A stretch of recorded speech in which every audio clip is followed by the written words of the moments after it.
Bon, aujourd'hui, je vais parler du module retouche.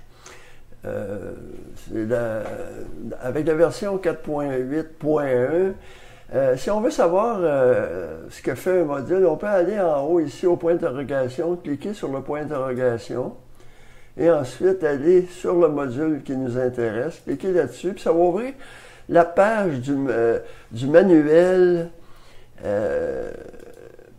qui concerne ce module-là. Puis là, à ce moment-là, il y a beaucoup plus d'informations. Vous pouvez lire ça. Puis ça s'applique pour chaque module. Alors, disons que la version française du manuel pour la version 4.8 Darktable est disponible. Alors, disons que c'est bon parce que ça donne beaucoup plus d'informations. Puis, il y a beaucoup de choses techniques aussi là-dedans, disons ça, mais ça donne quand même une bonne idée. Alors, disons que, par exemple, le module de retouche a beaucoup de possibilités. Disons, ici, un cercle, une ellipse, un chemin, ensuite un pinceau, aussi les ondelettes. Alors, disons que il y a beaucoup d'outils dépendant de ce qu'on veut accomplir. Alors, dans ce cas ici, disons, je vais enlever le lampadaire qui est à côté de la perle de l'Orient à Shanghai, mais disons que je n'avais pas d'autre angle pour photographier ça. Je pense pas qu'on puisse prendre le cercle et tout ça. Si jamais les bulles vous dérangent, vous pouvez toujours faire majuscule T, puis là, à ce moment-là, ça va enlever la bulle. Okay? Alors, disons que si ça vous ennuie. Si on fait majuscule T, disons ça va revenir. Il n'y a pas de... OK, alors, disons que bon. Ça, c'est le cercle. Okay. Dans ce cas ici, je pense pas que le cercle, l'ellipse, je pense que le chemin, c'est peut-être la meilleure chose. Puis le chemin en haut, il y a toujours l'information. Okay? Pour ajouter un nœud, clique pour ajouter un nœud. Pour annuler, clic droit. Si on fait quelque chose de pas correct, ben disons, on peut annuler avec un clic droit. Mais c'est facile de faire un chemin. Disons, on clique, on se déplace, on clique, on se déplace, puis on clique, on se déplace, on se déplace, on se déplace, on clique, on se déplace. Puis on n'est pas obligé d'être tout près, là. OK? Et à ce moment-là, puis dès qu'on clique à droite, là, on voit le... Là, ici, voyez-vous, c'est un petit peu trop juste. Je vais l'avancer un peu. On peut bouger ça. On peut bouger ça un petit peu. Là, on va l'avancer. Puis là, ben, on voit, là, ici, on peut prendre ça et aller chercher un fond qu'on désire. Alors, disons qu'on voit, là, ça a pas mal éliminé notre problème. Puis ici, là, c'est...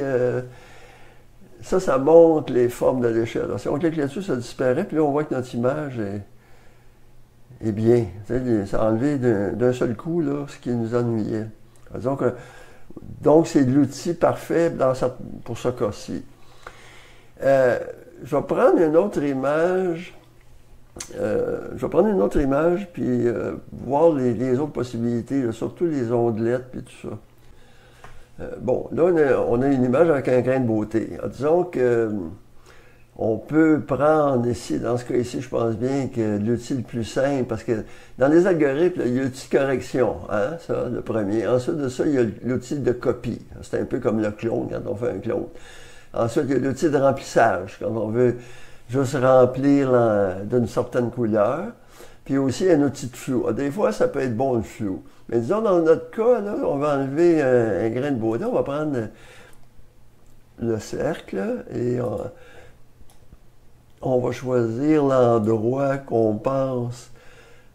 Là, on désactive. On voit que c'est très bien quand même. Ça fait un bon travail. Alors, je vais annuler ça.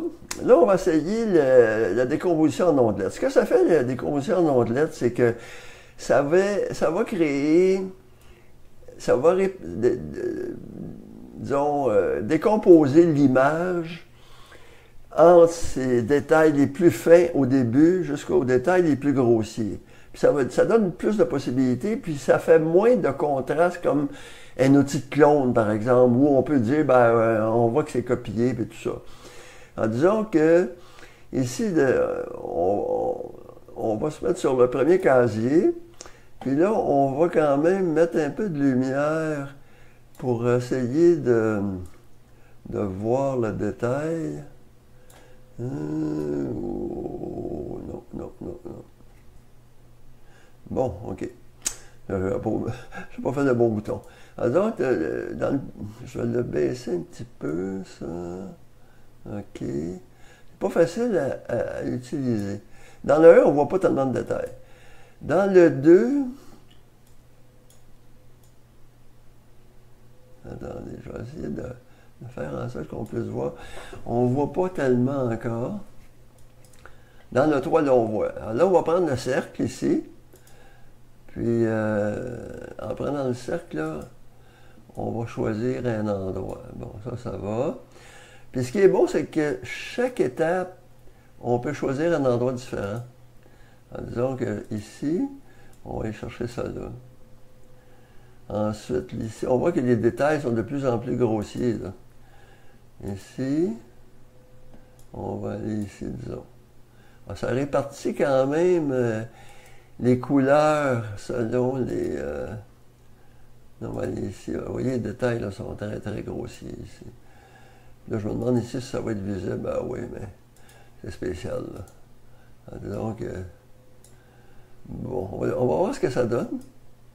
Bon, c'est parti. Alors, ça fonctionne.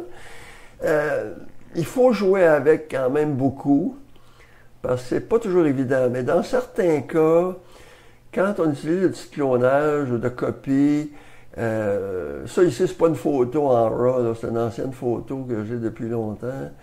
Mais c'est peut-être plus facile sur une photo en RAW.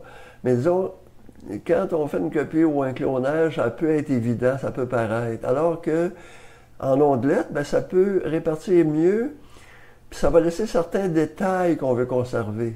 Alors ça annulera pas de détails. Disons, on prend ici, puis si on clone, on va cacher cette ligne-là. Alors qu'en ondelette, ben, vu que ça répartit un peu partout, ça permet de récupérer du détail. Là, je vais essayer, moi j'annule ça, je vais essayer l'outil de remplissage.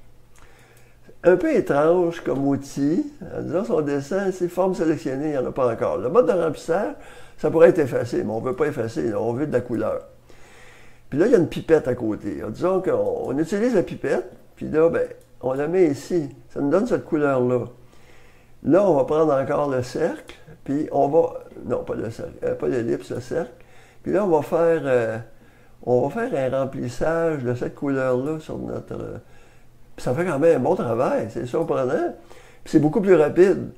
Alors, disons que c'est certain qu'à ce moment-là, il n'y a pas de clonage ou quoi que ce soit. Ça ne fait que remplir par une couleur adjacente. Alors, c'est quand même pas mal. Ça peut être bon pour corriger les défauts sur les poussières sur le capteur, des choses comme ça. Alors, disons, ça vous donne une bonne idée de tout ce que peut accomplir le module retouche. C'est pas quelque chose qu'on sait tout le temps, mais souvent nos photos ont beaucoup de défauts, puis c'est bon de le connaître. Alors, c'est ça.